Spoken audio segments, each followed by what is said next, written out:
So thank you for coming to my presentation on the first wireless hack. We're going to cover the rivalry between a great magician, Neville Maskelyne, and a famous inventor, Guglielmo Marconi. These events took place between 1900 and 1903 at the advent of radio communication. Radio technology is still with us today.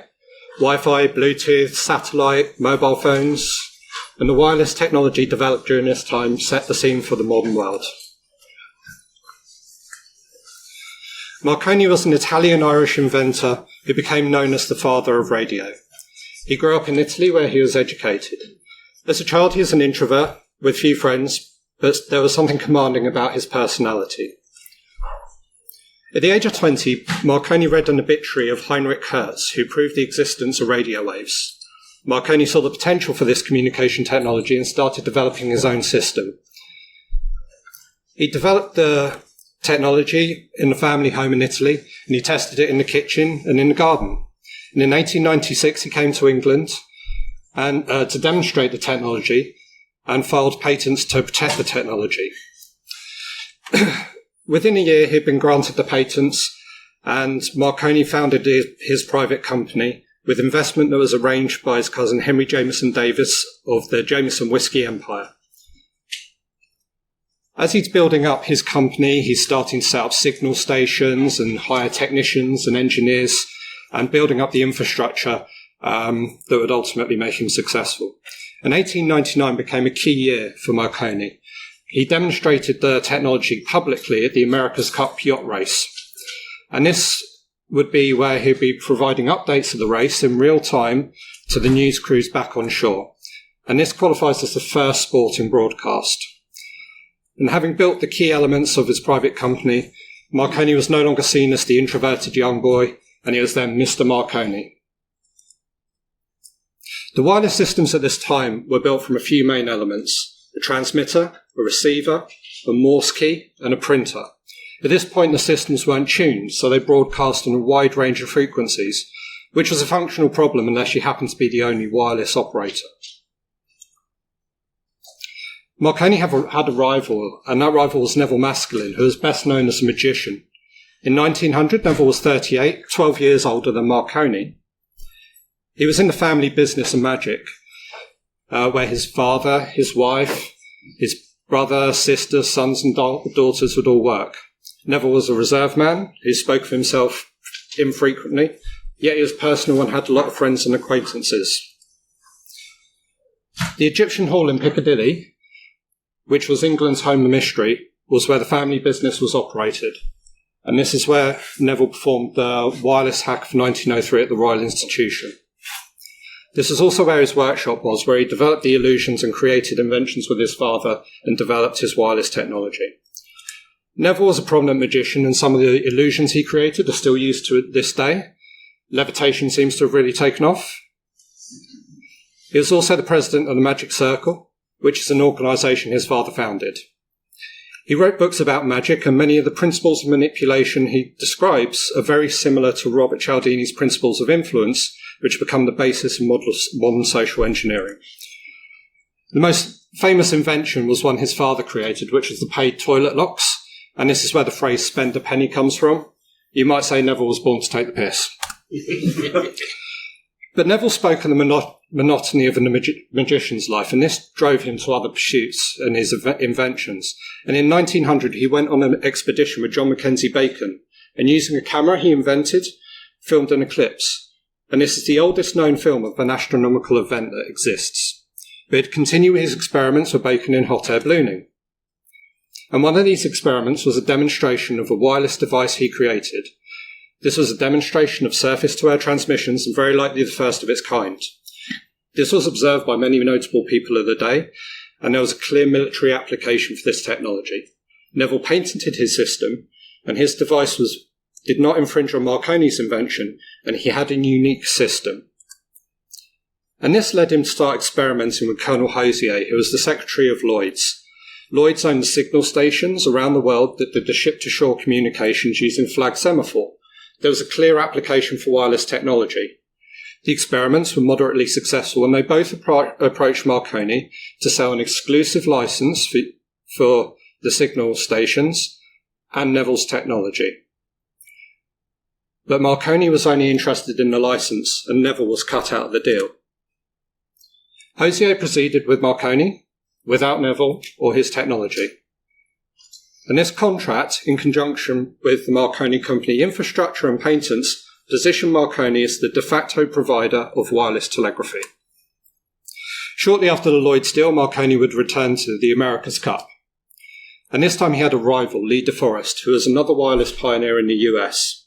Their systems were untuned, meaning that they would interfere with each other. So they agreed a solution. They would each have a 5-minute slot, and they would alternate whose turn it was. This went about as well as you'd expect. They ended up jamming each other to the point where no one could transmit anything. This frustrated DeForest to the point where he threw his radio out off the side of the boat. But it highlighted the lack of tuning, and the problem of mutual interference was a real one that needed to be solved. Shortly after the race, Marconi goes up to Canada to perform some more experiments before returning to England. These experiments were only known to Marconi and his engineers at the time. These experiments were the first transatlantic wireless transmissions. They were heralded as a success in the press, but they weren't universally applauded. Cable telegraphy companies doubted that this had even occurred, and they even started deriding Marconi publicly. Marconi's error is that there was no independent observation of the event, and this was a lesson that Marconi learned from. Marconi had two issues that he needed to address with his technology: the problem of mutual interference and the problem of secrecy. And Marconi had an answer to both, and that answer was syntony. Syntony essentially meant tuning a transmitter and a receiver to the same frequency. Marconi claimed that this solved both the problem of mutual interference and the problem of secrecy. It's with hindsight that we can see this is never going to be the case, but so sure was Marconi that he issued a challenge.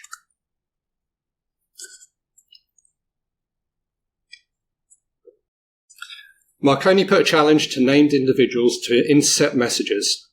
The conditions were stringent and prohibitive, but there was a clear challenge in place. The challenge was to bypass a security mechanism for which a fee would be paid. The fee would be £100, which might get you a pint in London, but inflation adjusted, that's about £10,000 today. But these are the basic elements of a bug bounty in 1901, 1902. Marconi set out to test this syntony system during a cruise to Russia and then onto the Mediterranean. Marconi's childhood friend Luigi Solari had secured the use of the Italian royal yacht, the Carlo Alberto, to perform these experiments. The yacht was equipped with the receiving apparatus so messages could be received. Transmissions would be sent from Marconi's flagship station in Poldhu in Cornwall. Marconi stations were often referred to as thunder factories due to the high amount of power that was required to send messages over distance. Learning the lessons from the transatlantic transmission, Marconi started involving prominent figures in his experiments. He travelled to Kronstadt near St. Petersburg, testing the syntonic system on the way. When he arrived, he gave a demonstration to Tsar Nicholas II and King Emmanuel III. Solari reported the success of syntony and testing in a comprehensive report that he publicly published. Marconi and Solari then returned to England before embarking on the second leg of the cruise to the Mediterranean. But the second leg would have an unexpected observer. Neville travelled to Porthcurno to test his wireless system with the Eastern Telegraph Company, and this was just 18 miles away from Marconi's station in Poldhu. But as soon as Neville turned on his system, he started receiving messages in Poldhu, which were meant to be secure. Marconi travelled to the Mediterranean and arranged to send King Edward VII and King Emmanuel III telegrams. Marconi was not aware that there was someone eavesdropping on the messages. The telegrams were sent, and Marconi achieved the desired outcome. And Solari published his report, and it very quickly received a response. Neville responded and published messages that had been sent from Poldhu that Solari had not mentioned in his report. He also gave evidence of a countermeasure Poldhu had deployed without Marconi's knowledge. A second transmission was sent to stop people in the local vicinity from receiving the messages that were sent from Poldhu, but Neville was able to decode them. Marconi, being unaware, assumed that the operator in Poldhu didn't know Morse code and smashed up his equipment in a fit of rage. Solari stopped him. They rebuilt the receiver. But Knowles' evidence was dismissed out of hand, and Marconi's representatives called him a liar and a forger. And this led to an interesting exchange. Now, it might be a little bit of sleight of hand to call this the first hacker pseudonym, but this is probably the first hacker that used a pseudonym for trolling. So Marconi again returns to Canada to demonstrate transatlantic transmission. This time the message is from President Roosevelt to King Edward.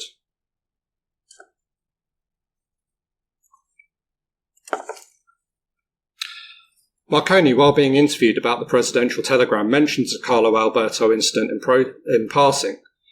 He states that messages were intercepted and wheels back the claims of secrecy made by Solari.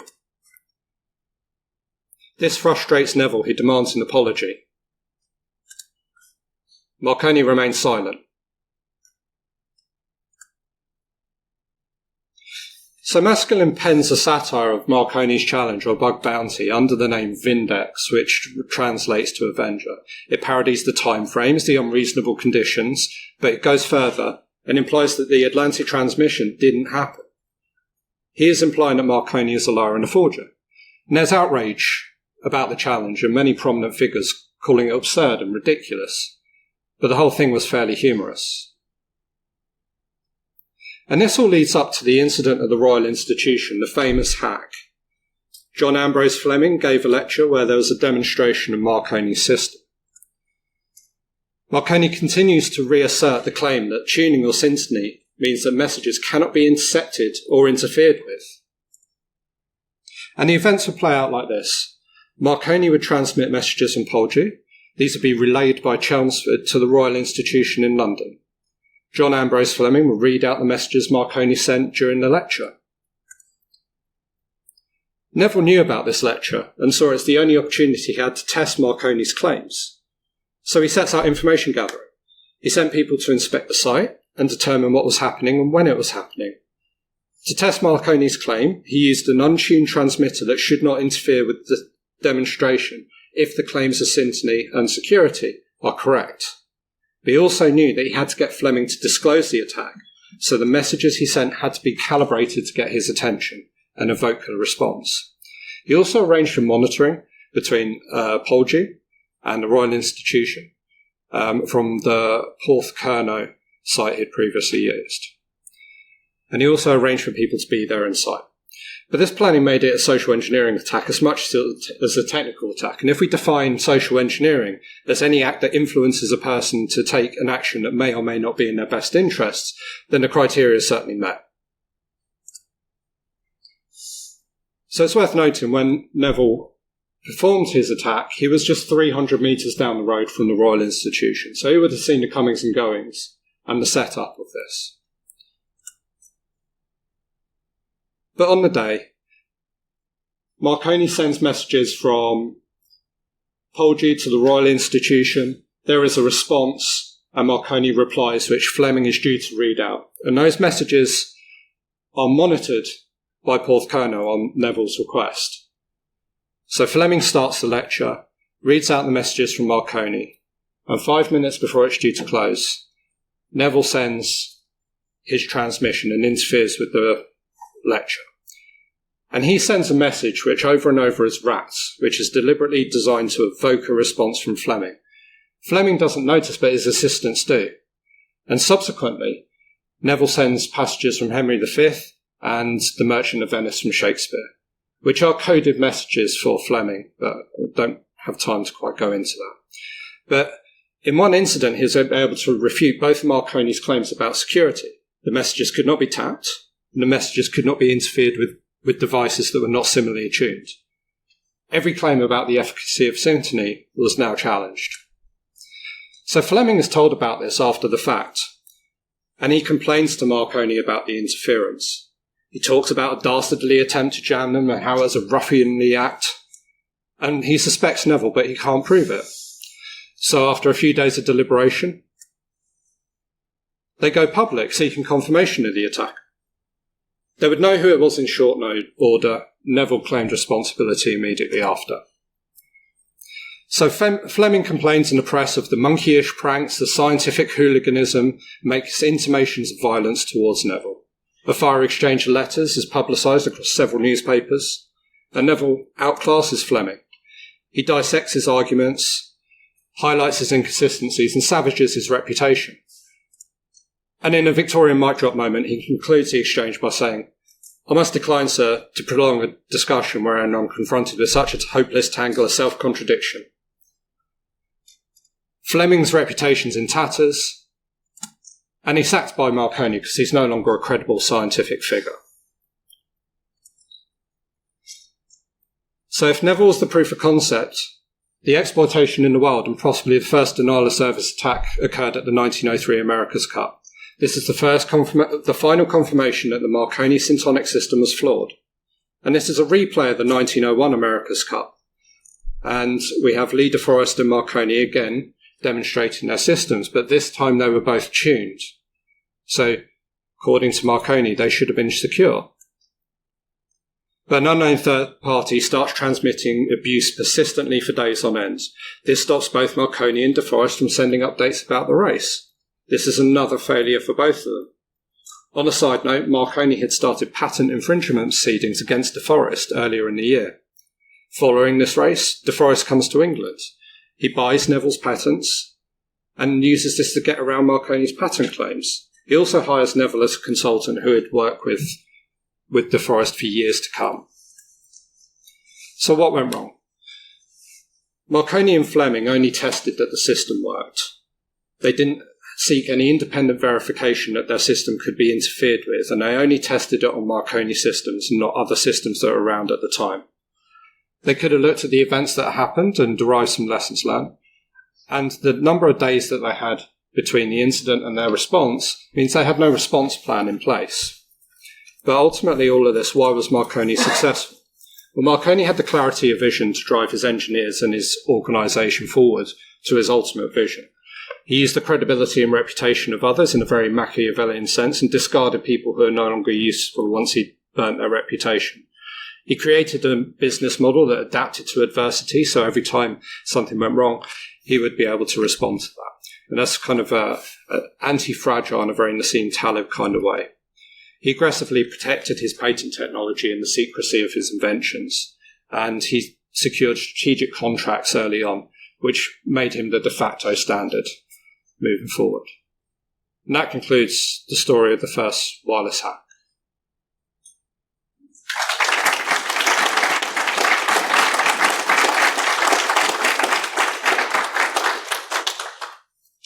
Any questions? Is that the first wireless denial of service as well? First wireless I'm aware of yet. I haven't been able to find an earlier example.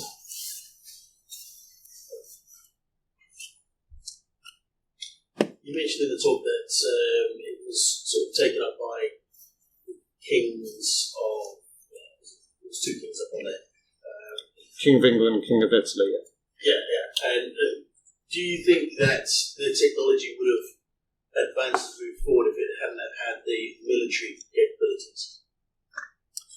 Well, the military was certainly first interested in that technology, but there were commercial implications to it as well in terms of having a more flexible response from merchant ships and things like that. So cable telegraphy were also interested in that technology because they would have ships laying cables for cable telegraphy as well. And that's where Neville goes to test down at Porthcurno, specifically for that. And an interesting little side note as well, the Eastern Telegraph Company and the Marconi Company later combined and formed Cable and Wireless.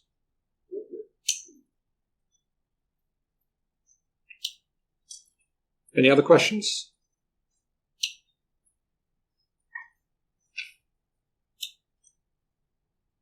No, that's it then. Thank you.